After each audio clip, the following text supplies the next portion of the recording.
model your marketing message after grandma's remote. So I know this picture gets a lot of chuckles from people, but it really is a great visual representation of what your marketing message should be. So go ahead and change to the next slide. So basically, my name is Susan Sparks. My company is ASAP Writing Services, and I specialize in content marketing, lead gen creation, and persuasive copywriting. So everything from website copy, landing pages, squeeze pages, articles, and that type of thing.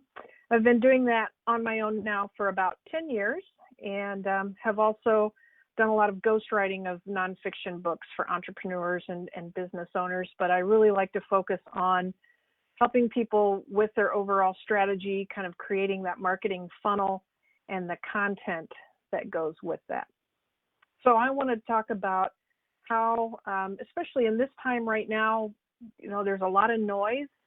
There usually always is, but now that more people are kind of facing a pivot in their marketing and such, that it's kind of time to think about what your message is and how you're reaching people, and what can you do to make sure that people see your message and you get noticed. Go ahead and change the slide again. The challenge, we should be on the next one. The challenge is, how do you cut through that noise? How do you get your message noticed? And then how do you get your prospect to take action? So we've all seen these memes of, the TV remote and half the buttons are taped over, and it says, "I fixed grandma's remote." But it really is, she wanted just a simple solution. And when prospects are looking for a solution for their problem, they want it the same way. They want it simple, easy to understand. And just like grandma, your prospects may not be ready for all those funky shaped buttons. But as business owners, we're very excited or enthusiastic about what we have to offer, and we're all set to share all the stuff we do right out of the gate. So we want to diagnose our message and see if we're overloading grandma's remote. Another scenario could be grandma's ready to shop for a computer, and she knows that her grandkids know all about what she ought to get and such, and she asks the first one who's really into computers, and they get all excited and start talking about screen size and memory and RAM and speed and all these things till her eyes kind of glaze over, and she says, "Never mind, that's too much."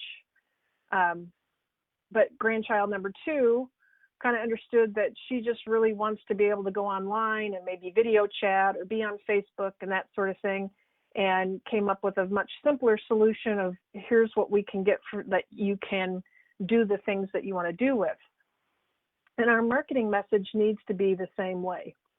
So we're going to look at 3 different ways that we kind of cause too much skepticism or create a barrier. First, if it's all about you.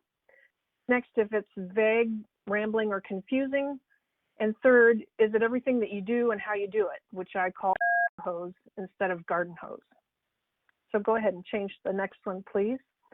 When we're out at a networking event or even just connecting with somebody online, we kind of default to this natural mode of I've been in business 20 years. I'm an award-winning high-dollar realtor, or I'm top achiever in my sales team. And it's all I, which, we're our favorite subject and we want to talk about ourselves.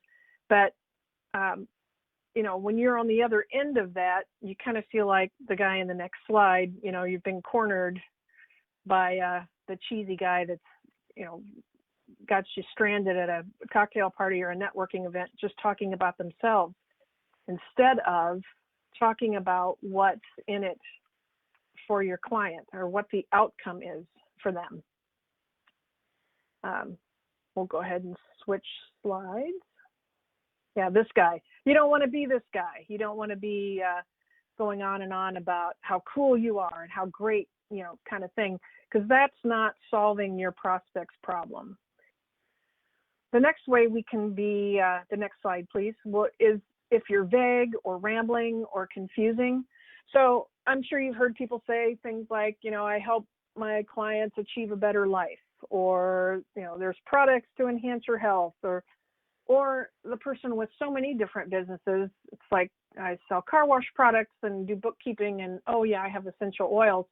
Well, now we've got a lot of confusion going on in our prospect's head. Well, how can you help me if I'm not real sure what it is you do? So I'm going to back up just a little bit to the first two, the achieve a better life, or terms like that, enhancing your health. When we're searching for a problem or a solution to our problem, we're not going around saying, I want to achieve a better life. We're saying, I need to figure out how to make more money, or I want to attract more customers, or I don't want to work as many hours and want to make more money.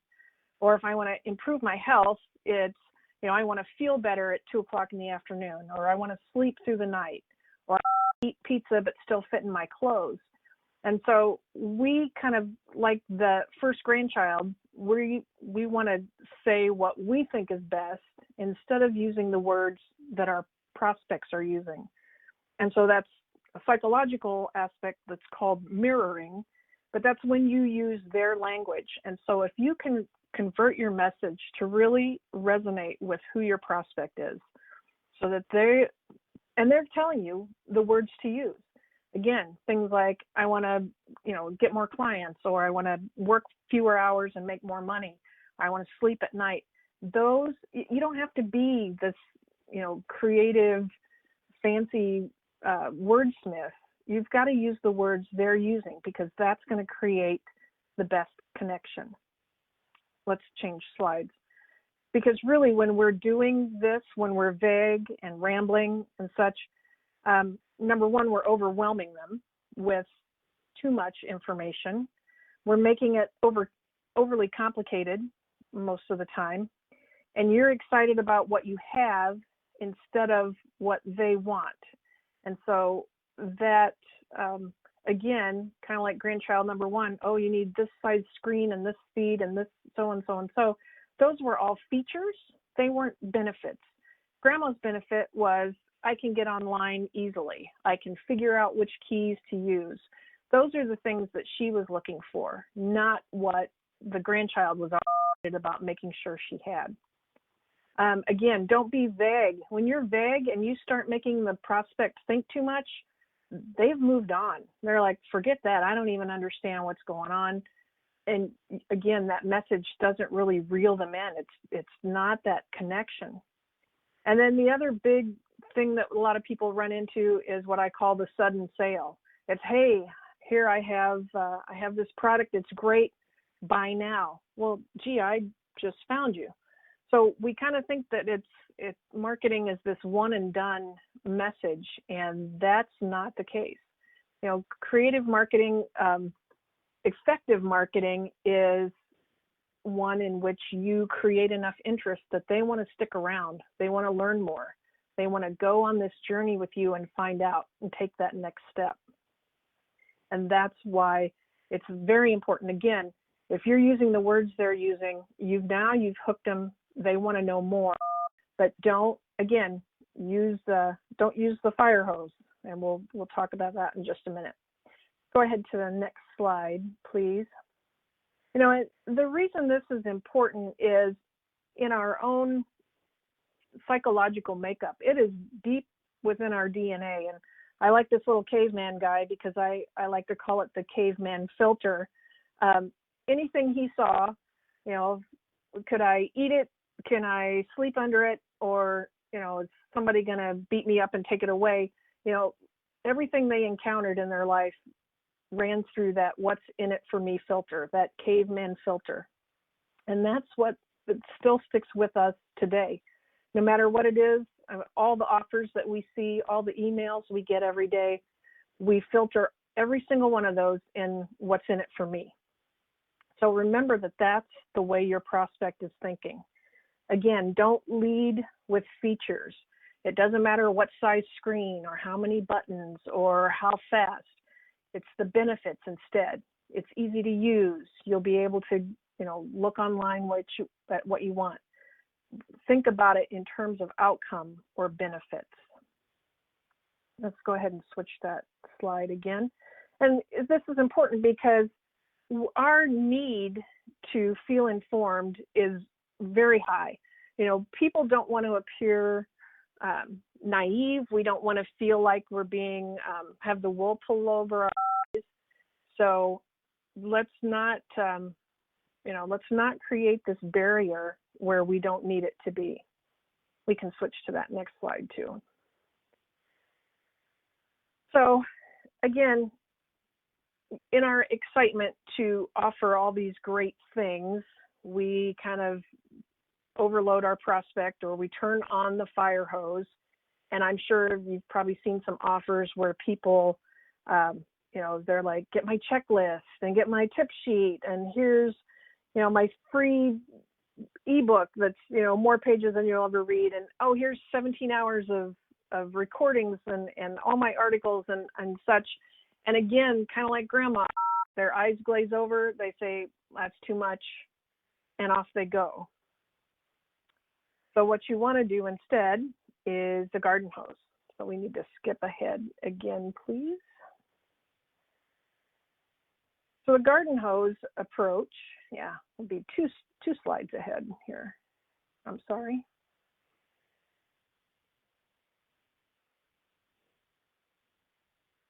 Yes. Yeah, so here we are.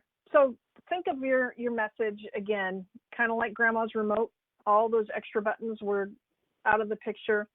Same with your approach, that garden hose as opposed to fire hose. You want to educate your prospect without overwhelming them. So helping them feel like they're in the know, that they understand what it is. Again, you've kind of taken away all those vague wording and unclear messages, and they feel like they know what you've got. This demonstrates that you want to serve them. It's not that you're just trying to get right in there. Unless you're selling toilet paper right now, you don't have to educate, and you don't have to demonstrate that you want to serve them. You just got to have it. But for most of us, that's not the case. So it's going to take some time, and you need to show that you truly want to serve them. And you do that by educating them, answering their questions before they even have those questions. That removes all the skepticism and those barriers. And if you have a product or a service that's complicated or expensive, it's even more important that you do these steps. Again, we want to break down every possible barrier that could arise. You don't want skepticism. You don't want hesitation. You want them to feel like that's exactly the message I need to hear, and here's the next step I'm going to take. So let's move to the next slide. And so I talked about mirroring and how you can better describe what it is, what the outcomes are, how you help people. And a lot of times people say, well, I don't know what that is. Well, again, listen to your prospects or your customers. Ask people that you've done work for to describe what it was you did for them. So yes, you may have done their bookkeeping, or you may have filed their taxes, or you may have helped them close on a home. But while we know those terms and we use them in our industry, if that's what you do, listen to how they describe it, because you're going to get a whole new perspective on how that's perceived. So if you kept somebody's books or did their taxes, they may be saying, you solved my headaches. I didn't have to worry about if those were done correctly, whatever that is. Those are the words that you can turn around and use in your marketing message. Ask for testimonials. Look for the words that they're using in those. Again, these are your marketing words. It's not something you have to go to the thesaurus and look up and find something really cute and clever, because clever doesn't work. It only confuses. And I'll share a quick story. Years ago, I was doing baseball pictures for a Little League group. And at the time, the hot new thing was a photo button that, mom and grandma and everybody would wear on their jacket. And so it was a really great little high dollar, high profit margin item. But I thought, well, photo button sounds kind of dull and boring. So I had the great idea. I was going to call it a league lapel, because you played ball with your pals and you wore the button on your lapel. And I just thought it was the cutest thing. And that's what I put on the order forms. And picture day comes and the kids are all in line and the moms are filling out the forms. And I could see it all the way down the line. They're squinting at the order form and they're confused and they're asking questions and they're like, where's the photo button? I want a photo button. And I said, oh, I called it the league lapel. Isn't that cute? Well, they weren't convinced that that was what they were buying. And so I sold almost none. And it was a hard lesson to learn, but has stuck with me all these years, is you've got to use the words, even if you don't think it's sexy or cute or whatever. But if they're standing there and they want to pay for a photo button, that's what you're going to call it. It's a photo button. So be sure, if there's nothing else you get from today, make sure that you're using the words that your prospects and clients are using. All right, let's go to the next slide. So this whole idea is for you to maximize every opportunity. So whether you're at a networking event talking about what you do, if you're making social media posts, if you're writing articles, what your website says, again, you want to be very clear. You want to focus on those outcomes. You want to talk about the benefits.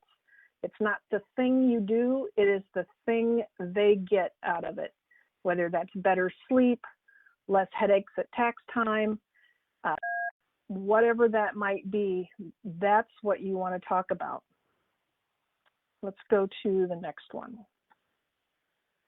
Again, you want to go narrow. And so many business owners are afraid to go narrow. They think, oh my gosh, I'm going to lose customers. Well, you're losing customers when you're too vague. So don't hesitate to go narrow, because this really makes it more specific.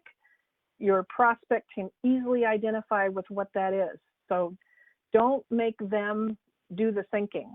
Don't make them think, well, I think a league lapel is the same as a photo button. You want to remove that hesitation. And then always have just one point or one outcome each time. Because if we start talking about too many things, now we've overwhelmed them and they're not going to make any sort of decision at all. So remember to keep it easy for them to think. You know, it's called no-brainer for a reason. Let's go one more slide, please. So Grandma's remote plan for you as you think about your marketing message. Remember, this is not a one and done process.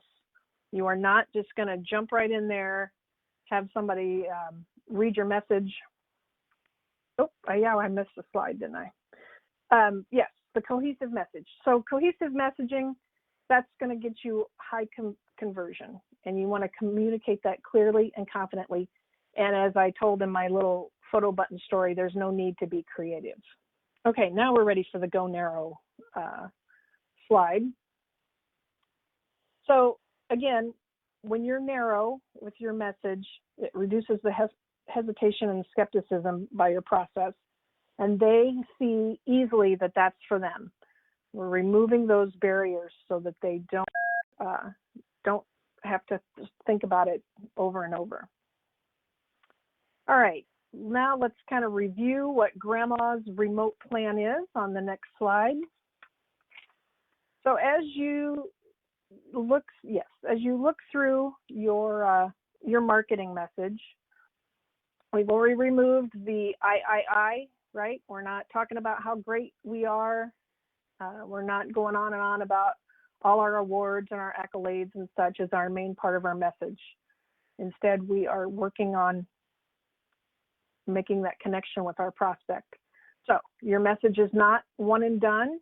It is a message that gets them started to show interest. It's going to entice them to follow you or learn more. Remember, we're not going to hose them down with a garden hose. And just switch again to the next slide. We're going to go narrow. Don't name everything you do. It's too confusing. People won't remember. So make this part of your marketing strategy that you're going to, you can have 3 to 5 kind of core messages, core services, core products kind of thing. But more than that starts to get too confusing for people. Remember, don't use your industry buzzwords. If you're a realtor and you're talking about HELOC and this and all kinds of things and throwing out all these acronyms, that first-time home buyer is already kind of scared about what they're doing, and you start throwing out more terms that they're not familiar with. You're not creating a closer connection. In fact, you're kind of creating another barrier. Your prospect doesn't want to feel out of the loop, and then they don't want to feel stupid or appear stupid and be afraid to ask. And when you could genuinely be helpful and educate them in that process. And remember, mirror their language. So instead of saying you get a better lifestyle, enumerate what those things are. Maybe you sleep better at night, or you've got more energy in the afternoon. It's so important that that's what you want to do.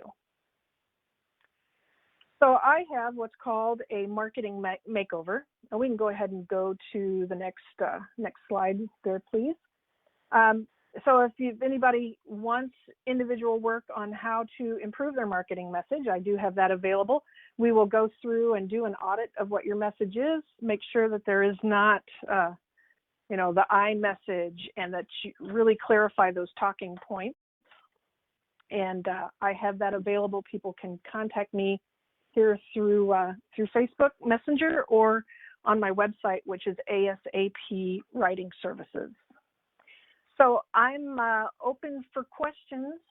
If you want to let me know if there's anything I can answer for anyone.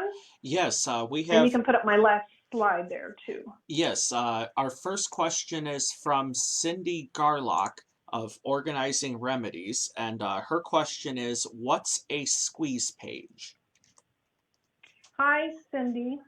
Well, a squeeze page would be a page that you bring people to.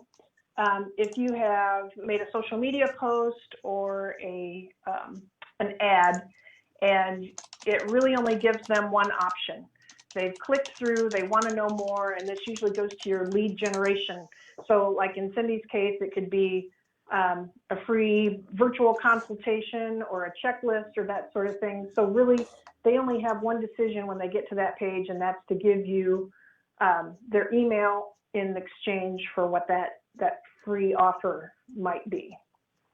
Awesome. As opposed to a website page, which is where somebody can come on and read about what your services are and that sort of thing. Okay, let's see. We are. I'm checking a few other pages here to see if we have other questions here. Let's see. I do not see any other ones yet. So here, I'll ask you a question, Susan. For someone who networks a lot and meets a lot of new people, what's an appropriate first communication with someone that you meet that doesn't come off as salesy? Are you talking like in person or following up, or? Yes, following up after meeting someone new at a networking event. Well, what I like to do, and I have an already crafted template that I can tweak, because I think part of what people don't always follow through on is because they think they have to just start over from scratch every time. But just a very general, great to meet you, and maybe something you remember about meeting them at that thing. And you can just offer, if you'd like to know more about what I have available, you can include a couple links, and just make a very general email right at first. And then if they're interested, they might join your mailing list or follow you on social media or what that might be. But again, it's just another way to, what you want to do is just start to entice them to want to know more, rather than swoop in and sell them something right off the bat. Question from Christian Tombers. of Charlie Tango Productions. His question is, when giving a sample of one's workshop, do you give the number one topmost tip or save the best for a paid workshop? If you're giving a sample, again, you don't really have to give away the how-to aspect, but what you really want to do is show what the benefits are, so that you've created that curiosity and enticement. So you can allude to maybe it's an easy 3-step system that multiplies your mailing list overnight, just for instance. And you could give maybe like one step of it or something, but then just lead into that you go deeper in on the exact how to do it. That's way it whets their appetite. They get an idea, but now they want to know more. I want you to lead me through the steps. Awesome. Let's see. I'm checking here just to make sure we've gotten all of our other questions. Uh, I do not see any more here. So, yep, I think we got our questions that folks have asked. So, Susan, once again, thank you so much Right. for being our guest today. And if you would like to view this webinar in the future, visit openindiana.com/watch, where you can find this webinar permanently archived. So thank you so much for everyone viewing today. Thank you.